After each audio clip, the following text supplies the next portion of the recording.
We watched one of the movies for that won the Golden Oh Globe. yeah, The last night we Nomadland. watched Nomadland Nomadland. with Frances McDormand. Oh my gosh, she's such an amazing actress, by the way. And by the Very way, good. even though that movie doesn't have the most beautiful people in that movie, because let's be honest, it's homeless people.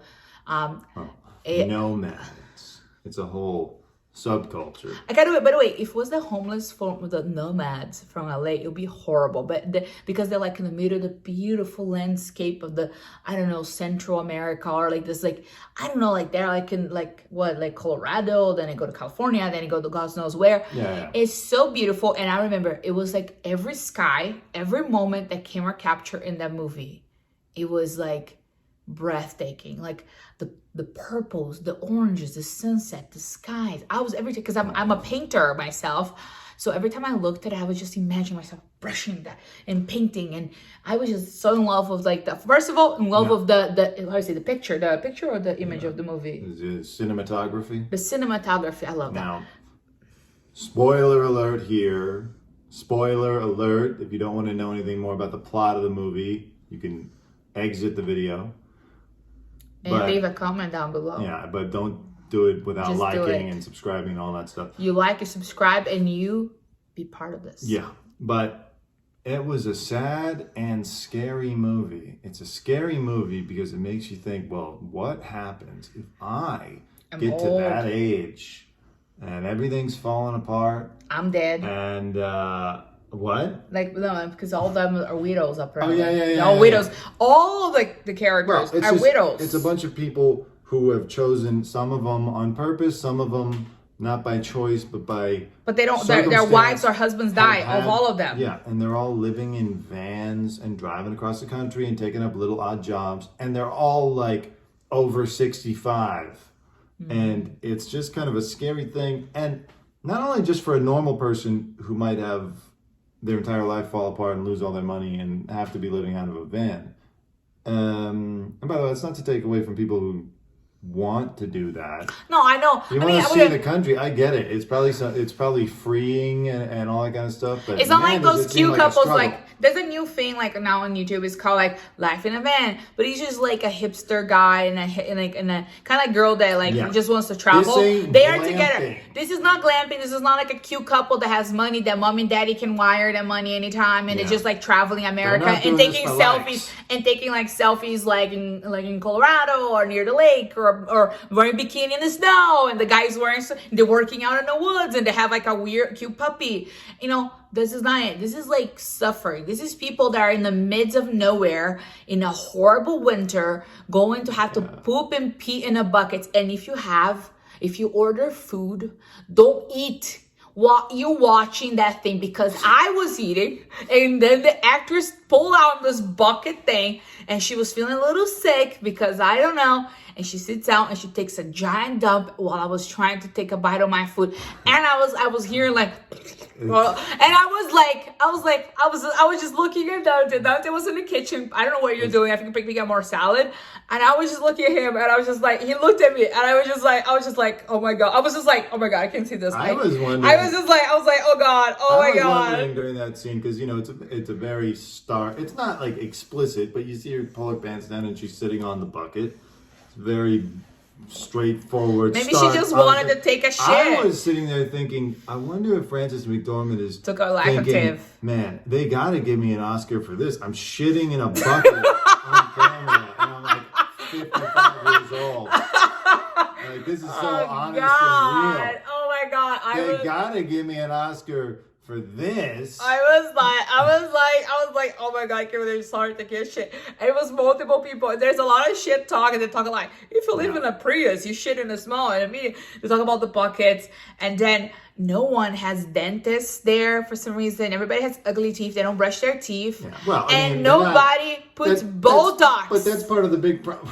Of course, they're nomads. They can't afford. I don't pay for my Botox. My modeling agency do. They can't afford a roof while they're there. Of course, they're not going to have Botox, and especially not healthcare or dental care. And that's part of the scary aspect of this movie. I'm not going to do that. I'm going to say from my dentist appointments when I'm old, I'm going to have a beautiful smile like this. Right. well, listen, you might have to sell your teeth one day to avoid that van life. But it's scary because if I'm ugly, if I have no teeth and no Botox, I'd rather just euthanize me. Right.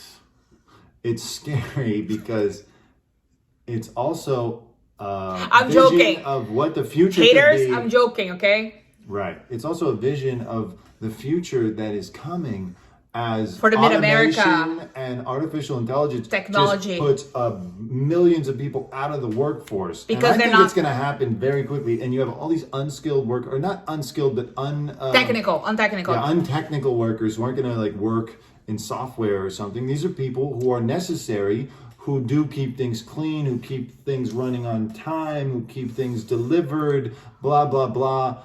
And they're very important, but as soon as they get replaced by machines, they're all going to be nomads. And then this whole place the whole country is going to look like Venice, California. It's going to look like Venice Boulevard. Or the Skid Row. Oh my God. And I'm not blaming them.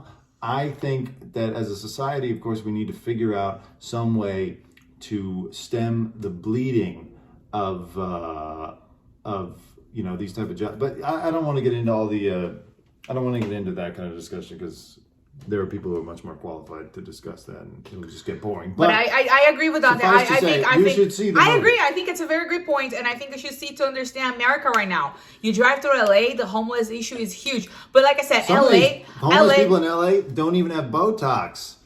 They live in Beverly Hills. They catch the trash in Beverly Hills without getting Botox. You gotta help them to get Botox. Just like anyone, if I was a plastic surgeon, I'll go around and give free Botox to people. A little squirt right into the forehead. Just doing the forehead, so just kind of look like this, like you just kind of look nice. Like I was just thinking, okay, look real quick. I'm joking. This is a joke. Okay, with a syringe. No, I'm just joking, guys. This is a joke. This is just a persona. I'm not gonna. This is not like how I feel. But I just. Of course. No, he makes me look bad. But look, like what I'm saying, like I just to be honest, truthfully, I think like the homeless problem in LA is really sad, and I think that there's a lot of mental illness and there's a lot of the drug aspect, which they didn't really brought it up in the Nomadland. They didn't even brought it up. They didn't even talk about it because they're a little more of the campers, like in the middle of nowhere.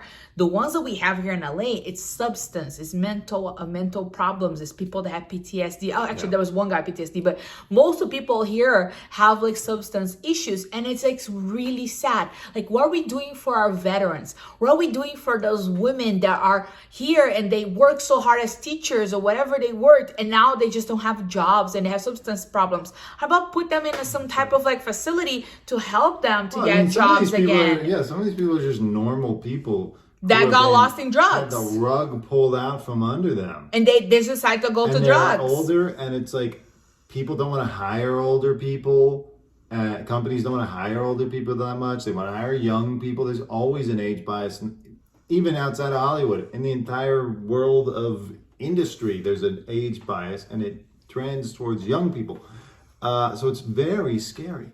And actually, getting back to the way the movie was made, though, this is something that we wanted to talk about, was apparently it has a real kind of improvisational feel. It feels very real. And they actually used some genuine nomads from the nomad community.